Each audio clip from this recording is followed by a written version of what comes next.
ఓం శ్రీ గురుభ్యో నమః. ఓం శ్రీ మాత్రే నమః. జనవరి 1వ తారీఖు నుంచి 2026 నుంచి డిసెంబర్ 31వ తారీఖు 2026 వరకు కూడా ఆంగ్లమానం అంటే ఇంగ్లీషు తేదీల ప్రకారంగా ఈ సంవత్సరంలో 2026లో ద్వాదశ రాశుల యొక్క ఫలితాలు ఏ విధంగా ఉన్నాయో తెలుసుకుందాం. ప్రధానంగా మనకి ప్రామాణికంగా ఏమిటి అంటే మనకు తెలుగు సంవత్సరాది అనేది వస్తుంది. ఉగాది దగ్గర నుంచి మళ్ళీ వచ్చే ఉగాది వరకు కూడా మనం ద్వాదశ రాశుల యొక్క ఫలితాలు, మౌఢ్యాలు, మూడాలు, గ్రహ సంచారం, వివాహానికి సంబంధించిన, గృహప్రవేశానికి సంబంధించిన, ఉపనయన సంబంధించినవి, గ్రహణాలు, ఇవన్నీ కూడా మనం లెక్క కడుతూ ఉంటాం. అయితే 2026 ప్రామాణికం అనేది కాదు, కానీ ప్రతి నెలలో మనం రాశి ఫలితాలు తెలుసుకుంటూ ఉంటాం కదా. జనవరి నెలలో, ఫిబ్రవరి నెలలో, మార్చి నెలలో. అలానే 2026 మొత్తం కూడా గ్రహ సంచార వీక్షణ ఏ విధంగా ఉంది, గ్రహగమన గతులు ఏ విధంగా ఉన్నాయో తెలుసుకోవాలి. ఎప్పుడైనా సరే ప్రజలందరూ కూడా, వీక్షకులందరూ కూడా ఆలోచించాల్సిన విషయం ఏంటంటే ఇవన్నీ కూడా బర్త్ చార్ట్ కాదు. బర్త్ చార్ట్ అంటే ఏమిటంటే ఒక చెట్టుకి వేళ్ళుండి పైన ఏదైతే ఆకులు వస్తుంటాయి, ఆ ఆకులు ఎప్పుడు కూడా మనకి రైన్ సీజన్లో వస్తాయి, వింటర్ సీజన్లో ఉంటాయి, సమ్మర్ సీజన్లో అవి కింద పడిపోతుంటాయి. అది గోచారం అంటారు. అంటే ట్రాన్సిట్ సిస్టానికి బర్త్ చార్ట్కి లాట్ ఆఫ్ డిఫరెన్స్ ఉందని ప్రజలందరూ కూడా, ప్రేక్షకులందరూ కూడా తెలుసుకోవాలి. బర్త్ చార్ట్ అనేది చాలా ఇంపార్టెంట్. అది లగ్నం నుంచి క్యాలిక్యులేట్ చేస్తారు. ఇదేమో గోచారం అంటే ఇప్పుడు కూడా చంద్రుడి యొక్క సంచారం నుంచి రాశి ఫలితాలను లెక్క వేస్తుంటారు.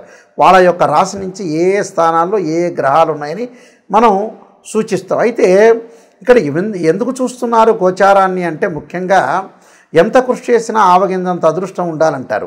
ఆ అదృష్టం కూడా వితిన్ సెకండ్లో రావచ్చు, నిమిషాల్లో రావచ్చు. కాబట్టి గోచారం అనేది కూడా 20% సపోర్ట్ చేస్తుంది.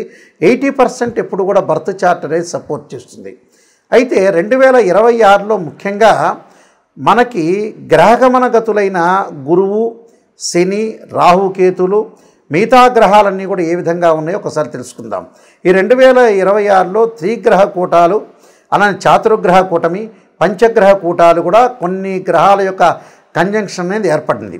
ముఖ్యంగా గురువు దగ్గరికి వచ్చేటప్పటికల్లా ధనకారకుడైన గురువుని ఒకసారి మనం పరిశీలన చేస్తే ప్రధానంగా జూన్ 2వ తారీఖు నుంచి కర్కాటక రాశిలోకి దేవగురువైన బృహస్పతి ప్రవేశం చేయటం, అక్టోబర్ 31 వరకు కూడా మళ్ళీ సింహంలోకి ప్రవేశం చేసి అతిచారంతో సింహంలోకి ప్రవేశం చేయడం జరుగుతుంది.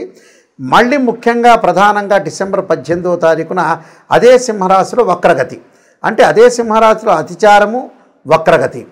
జూన్ 2 దగ్గర నుంచి అక్టోబర్ 31 వరకు కర్కాటకంలోను, ఆ తర్వాత సింహరాశిలో అతిచారము, వక్రగతిలో గురువు ఉంటాడు. అలానే శని యొక్క ప్రభావం ఎలా ఉండబోతుందంటే జూలై 25 దగ్గర నుంచి డిసెంబర్ 10వ తారీఖు వరకు కూడా అదే మీనరాశిలో శని వక్రస్థితిలో ఉండటం, రాహుకేతువులు ప్రధానంగా డిసెంబర్ 7వ తారీఖున రాహు మకర రాశిలో సంచారం చేయటం, కేతు వచ్చేటప్పటికల్లా కర్కాటక రాశిలో సంచారం చేస్తారు. ఇది ప్రధానమైన 4 గ్రహాలు.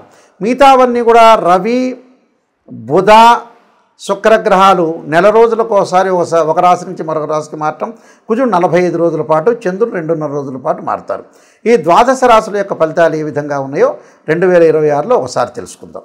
మకర రాశి వాళ్ళకి 2026లో ప్రధానంగా మకర రాశి వాళ్ళకు వచ్చేటప్పటికల్లా జూన్ 2వ తారీఖున కర్కాటక రాశిలో దేవగురువైన బృహస్పతి ప్రవేశంతో సప్తమంలో గురువు యొక్క సంచారం వల్ల సుసంపన్నమైన కుటుంబం నుంచి అబ్బాయి కానీ అమ్మాయి కానీ లభించే అవకాశం ఉండటం ఒకటి, ఆర్థిక పరంగా ఫైనాన్షియల్ డెవలప్మెంట్ అనేది బాగా పుంజుకోవటం, ఆ ఫైనాన్షియల్ డెవలప్మెంట్ బాగా పుంజుకున్నా వృధా ఖర్చుల విషయంలో శ్రద్ధ పెట్టాలి.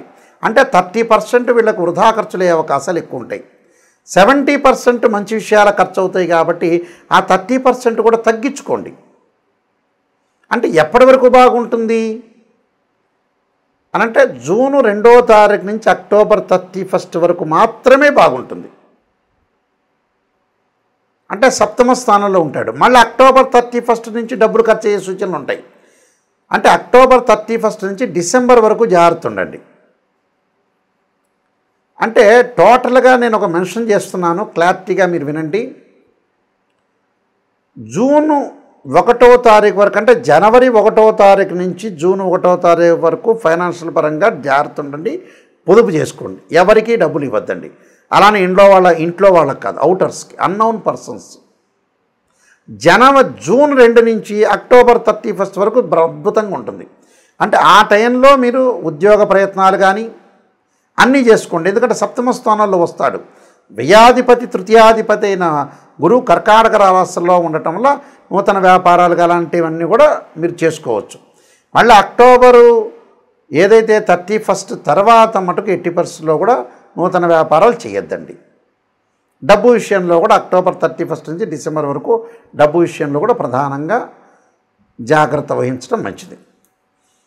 అలానే శని యొక్క బలం ఏ విధంగా ఉండబోతుంది? శని జూలై 25 నుంచి డిసెంబర్ 10వ తారీఖు వరకు కూడా ప్రధానంగా శని వక్రగతిలో ఉండి ద్వితీయ స్థానంలో ఉండటం వల్ల భార్యాభర్తల మధ్యలో ఫ్యామిలీ పరంగా ఉండే రిలేషన్ని డిక్రీజ్ చేసుకోవద్దండి. సర్దుబాటుతనం, లౌకిక జ్ఞానాన్ని ప్రవర్తించాలి. అంటే లౌకికంగా మనం ముందుకు వెళ్తేనే భార్య ఒక మాట అన్నా, భర్త ఒక మాట అన్నా సర్దుబాటుతనం, తండ్రి ఒక మాట అన్నా, తల్లి ఒక మాట అన్నా, అన్నదమ్ముల మధ్యలో రిలేషన్ కూడా మీరు డెవలప్మెంట్ చెందండి. బంధుమిత్రులతో కూడా కొంత సహనంగా ప్రవర్తించండి. డిసెంబర్ 6వ తారీఖు తర్వాత జన్మంలోకి రాహు రావటం వల్ల ఆరోగ్యపరంగా ఇబ్బందులు కలగకుండా చూసుకోండి. విదేశాలకు వెళ్ళటం కూడా కొంత ఆలస్యం అవుతుంది. విదేశాల్లో కూడా ఏదైతే యుఎస్ కానీ, న్యూజిలాండ్లో కానీ, లండన్లో కానీ, సింగపూర్లో కానీ, దుబాయ్లో కానీ ఏదైతే దేశాల్లో ఉంటారో ఆ దేశాల వాళ్ళు కూడా వ్యాపారం అనేది పెట్టుబడి పెట్టద్దండి. ఆరోగ్యపరంగా కూడా కొంత జాగ్రత్త ఉండండి. అలానే కేతు యొక్క బలాన్ని మనం చూసుకునేటట్టయితే ఈ రాశి వాళ్ళకు వచ్చేటప్పటికల్లా ముఖ్యంగా సింహరాశిలో కేతు యొక్క సంచారం వల్ల ఆతృత, ఆలోచనలు బాగా పెరగటం, మానసికంగా కొంత ఆందోళన బాగా పెరిగే అవకాశాలు ఎక్కువగా ఉంటాయి. ఆందోళన పెరగకుండా ఆరోగ్య పట్ల శ్రద్ధ పెట్టడం అనేది చాలా ఇంపార్టెంట్.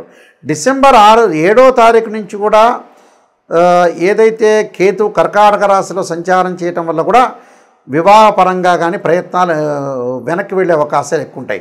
వివాహ ప్రయత్నాలు చేసే వ్యక్తులు ఎవరైతే ఉంటారో వాళ్ళు ఖచ్చితంగా జూన్ 2 దగ్గర నుంచి అక్టోబర్ 31 వరకే చేయండి. ఉద్యోగస్తులు కానీ, ప్రమోషన్లు కానీ, పదవులు కానీ, అలా నిరుద్యోగులకు ఉద్యోగాలు కానీ, నూతన వ్యాపారాలు కానీ, ఇలాంటివన్నీ కూడా మీరు చేయాల్సింది ఎప్పుడు అని అంటే జూన్ 2 నుంచి అక్టోబర్ 31 వరకే ప్రయత్నం చేయండి. ఆ తర్వాత జరిగే అవకాశాలు లేవు. నేను కొన్ని రెమెడీస్ అనేవి చెప్పబోతున్నా, ఆ రెమెడీస్ పాటించండి.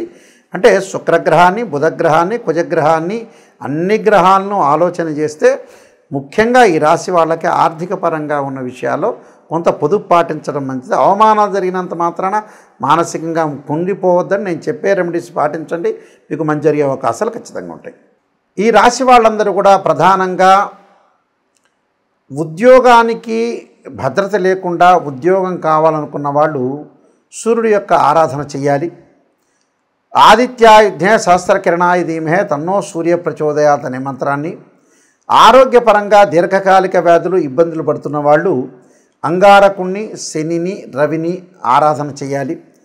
ముఖ్యంగా రవిని ఆదివారం రోజున సూర్య నమస్కారాలు చేయటం, సూర్య దేవాలయాన్ని దర్శించటం, మంగళవారం రోజున సుబ్రహ్మణ్య స్వామి యొక్క ఆరాధన, తత్పురుషాయుధే మహాసేనాయ ధీమహే తన్నో షణ్ముఖ ప్రచోదయాత్ అనే మంత్రాన్ని, ప్రత్యేకంగా శనివారం రోజున శరీరే జర్జరీభూతే వ్యాధిగ్రస్తే కళేబరి ఔషధం జాహ్నవీతోయం వైద్యో నారాయణ హరి మంత్రాన్ని చక్కగా చదువుకోవాలి.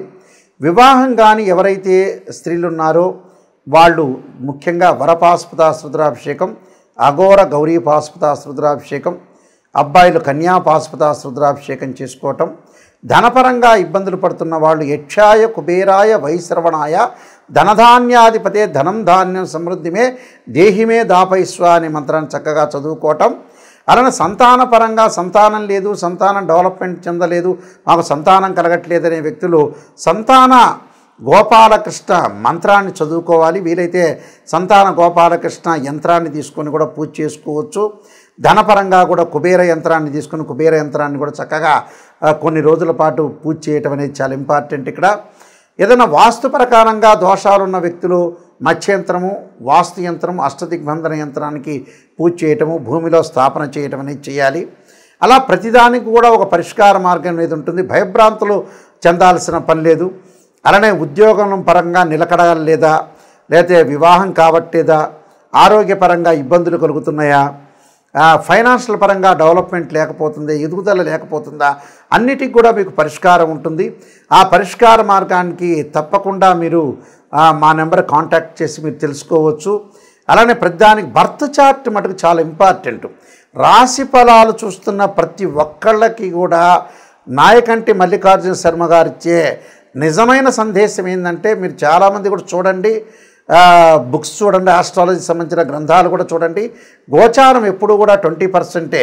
మాకు జరగట్లేదు గురువుగారు, జరగట్లేదనే వాళ్ళందరికీ కూడా ముఖ్య గమనిక మీకు బర్త్ చార్ట్ చాలా ఇంపార్టెంట్. బర్త్ చార్ట్ 80% ఖచ్చితంగా రిజల్ట్స్ అనేది ఇస్తుంది. చాలామంది కూడా ఏం చేస్తారంటే, జాతకం అనేది, డబ్బు అనేది ఎక్కడ పొదుపు చేయాలి, ఎక్కడ ఖర్చు పెట్టాలో చాలామందికి తెలియకుండా నిజమైన వాటికి డబ్బులు ఖర్చు పెట్టలేకపోతున్నారు. ఇది మెయిన్ రోలు మన చేతుల్లోనే ఉంటుంది. 50% జీవితం అనే లైఫ్. ఆ లైఫ్ను మనం లీడ్ చేసుకొని ముందుకు వెళ్తే మనకు మంచి జరిగే అవకాశాలు ఖచ్చితంగా ఉంటుంది. కాబట్టి పిల్లల యొక్క పెళ్ళిళ్ళు చేయండి, డబ్బులు సంపాదించండి, ఎవరికి అన్యాయం చేయొద్దండి, తల్లిదండ్రులు బాగా చక్కగా చూసుకోండి, అందరికీ సహాయం చేయండి, ముందుకు వెళ్ళండి. ఎందుకంటే ప్రపంచంలో మనం పుణ్యం మూట కట్టుకొని ముందుకు వెళ్ళాలి, నిజాన్ని తెలుసుకోవాలి. రాశి ఫలాల్లో కూడా నెగిటివ్ వచ్చిందని బాధపడద్దండి. ఆ నెగిటివ్ను పాజిటివ్ చేసుకోవటం అనేది ఎలా అనేది ఆలోచన చేయండి. వీలైతే నా గ్రంథాలు, నేను రాసిన చాలా 15 గ్రంథాలు ఉన్నాయి జ్యోతిష్యంలో. కాలసర్పయోగము, కాలసర్పయోగ చంద్రిక, రాహుకేతులు, ఛాయాగ్రహాలు, అలానే పుత్రగణపతి వ్రతము, బృహత్ పరిహార సింధు, స్వప్నశాస్త్ర ఫలదీపిక, ఇలాంటివన్నీ కూడా చాలా నెంబర్ ఆఫ్ సర్వదేవత గోత్ర ప్రవర్లు పార్ట్ 1, పార్ట్ 2, అలానే జాతక చంద్రిక, వివాహ మార్తాండము అనే నెంబర్ ఆఫ్ బుక్స్ ఉన్నాయి. రకరకాల పారాయణం చేయాల్సిన బుక్స్ కూడా ఉన్నాయి. ఆ బుక్స్కి కూడా మమ్మల్ని మీరు సంప్రదించవచ్చు. సంప్రదిస్తే మీకు పోస్ట్లో పంపించే అవకాశం అనేది ఖచ్చితంగా ఉంటుంది. కాబట్టి ప్రతిదానికి కూడా మాకు ఫోన్ చేయండి, మీరు సలహా తీసుకోండి. మంచిగా మీరు విజయం సాధించాలని 2026లో మీ అందరికీ కూడా పరమేశ్వరుడి యొక్క కరుణాకటాక్షం ఉండాలని ఆశిస్తూ సర్వే జనా సుఖినో భవంతు.